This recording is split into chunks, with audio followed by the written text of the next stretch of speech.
6টার সময় প্রচার শেষ। আমাদের মাননীয় রাজ্য সভাপতি এবং ভারত সরকারের রাষ্ট্রমন্ত্রী ডক্টর সুকান্ত মজুমদার তিনি গতকাল থেকে এই এলাকায় মূলত আমাদের যারা ভোট দেন তারা কারা আপনারা জানেন, সেই এলাকায় প্রচার করেছেন। আমিও 13 তারিখ থেকে পর্যায়ক্রমে 3বার এখানে এসেছি। নরেন্দ্র মোদীজির আশীর্বাদ ধন্য ভারতীয় জনতা পার্টি মনোনীত 4বারের পঞ্চায়েত সদস্য, কোনো নেতা নয়, একেবারে গ্রাসরুটের বা একেবারে গ্রামীণ এলাকার আদর্শবাদী। আমাদের বিজেপির জন্মলগ্ন থেকেই কার্যত তিনি তার অনেক ছোটবেলা থেকেই এই আদর্শে দীক্ষিত এবং সামাজিক ছাত্র সংগঠন এবিভিপির সঙ্গেও তিনি যুক্ত ছিলেন। তাকে দল প্রার্থী করেছে, তিনি ভারতীয় জনতা পার্টির 4বারের পঞ্চায়েত মেম্বার মাননীয় আশিস ঘোষ। তার ইভিএমে 2 নম্বর বোতাম। আমরা এখানে আজকে সেন্ট্রাল র্যালি আমাদের খুব বড় করেই করার কথা ছিল।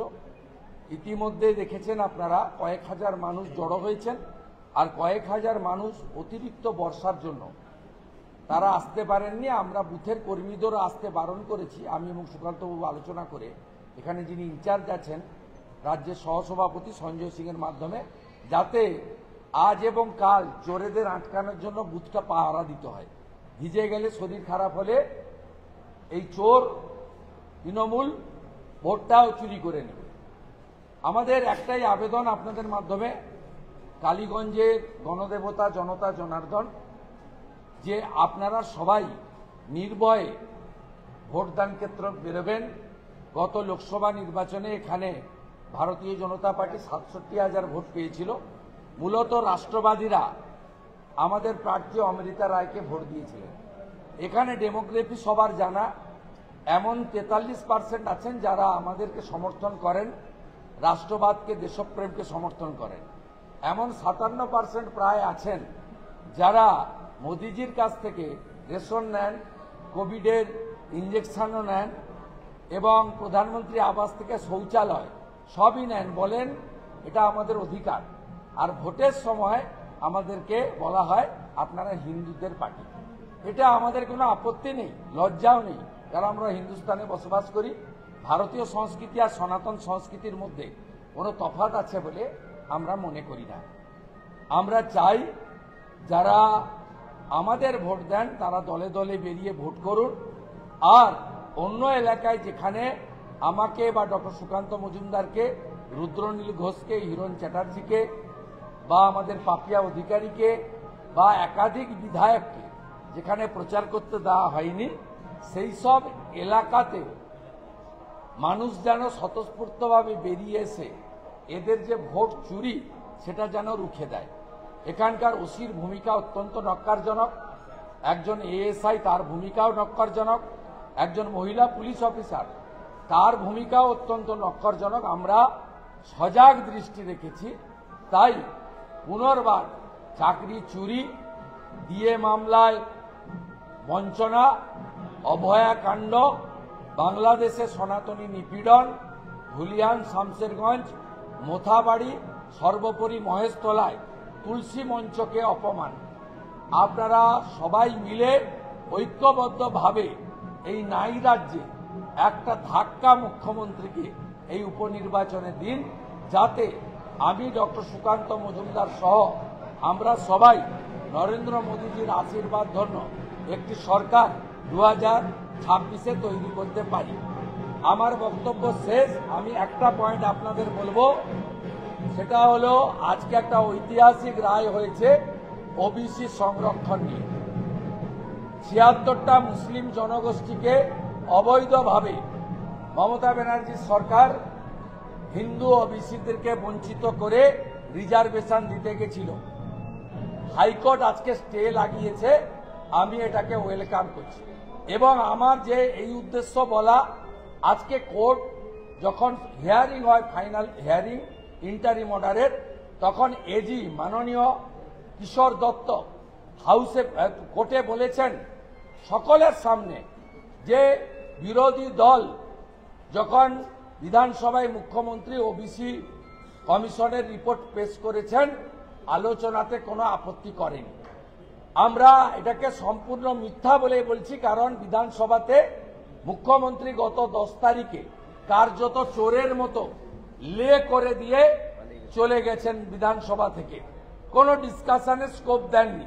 আমরা সেদিনও প্রতিবাদ করেছি এবং আমি এই চিঠিটা আপনাদেরকে ছবি করতে বলছি। এই চিঠিটাতে লিডার অব অপোজিশন 11/6/2025 তিনি 319-এ ডিসকাশন দাবি করেছেন। যেহেতু আমাদের সেখানে বলার সুযোগ দেয়নি, আর মুখ্যমন্ত্রী যে লে করেছেন ডিসকাশন হয়নি, এটা হচ্ছে বিধানসভার প্রসিডিংসও আমি তুলে নিয়েছিলাম। কিশোর দত্ত যে কাজটি করেছেন আজকে কোর্টে, আমি আমার লয়ারকে ভোকালতনামা দিয়ে কলকাতা থেকে বেরিয়েছি। আমি এই কেসে পার্টি হব এবং কিশোর দত্তের অ্যাডভোকেট লাইসেন্স কেন বাতিল করা হবে না তার জন্য আমি এই আদালতে যাব। কত বড় মিথ্যা দেখুন। This is the proceedings of the assembly 10 June 2025 আর এটা হচ্ছে 319-এ আমার লেটার। এরা এত মিথ্যা কথা বলে সংবিধানের বড় পিলার জুডিশিয়ারিতেও অন ক্যামেরা সমস্ত পক্ষের আইনজীবীদের সামনেও মিথ্যা কথা বলেছে। এদের ছাড়া হবে না। আজকে খুশির দিন। আগামীকাল অ্যাসেম্বলিতে লাঞ্চের সময় বিজেপি বিধায়করা কালকে লাড্ডু বিতরণ করে উৎসব পালন করবে। ওবিসি, হিন্দু, মাহিষ্য, তিলি, তেলি, কুর্মী, ঘোষ, কুম্ভকার, স্বর্ণকার, মালাকার, নাপিত, কামার, কুমোর, এদের অধিকার লড়াইতে ভারতীয় জনতা পার্টি অঙ্গীকারবদ্ধ। প্রদেশ বিজেপি ওবিসি মোর্চা কাল বেলা 12টা থেকে 5টা সল্টলেকে অবস্থান করছে।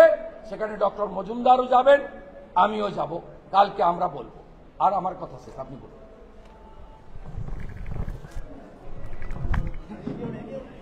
রেডি? সাংবাদিক বন্ধুদেরকে ধন্যবাদ জানাই।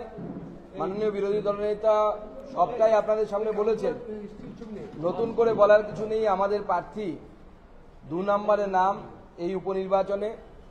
43% হিন্দু ভোটার এই বিধানসভাতে আছে এবং আমরা মনে করি, আমরা বিশ্বাস করতে ভালোবাসি যে এখনো কিছু রাষ্ট্রবাদী মানুষ আছে, অন্যদিকেও আছে, তারা ভারতবর্ষকে ভালোবাসেন, ভারতবর্ষে থাকতে পছন্দ করেন, ভারতের খেয়ে অন্যের গুণগান গান না। কিছু মানুষ আছে, আমি এখনো বিশ্বাস করতে ভালোবাসি।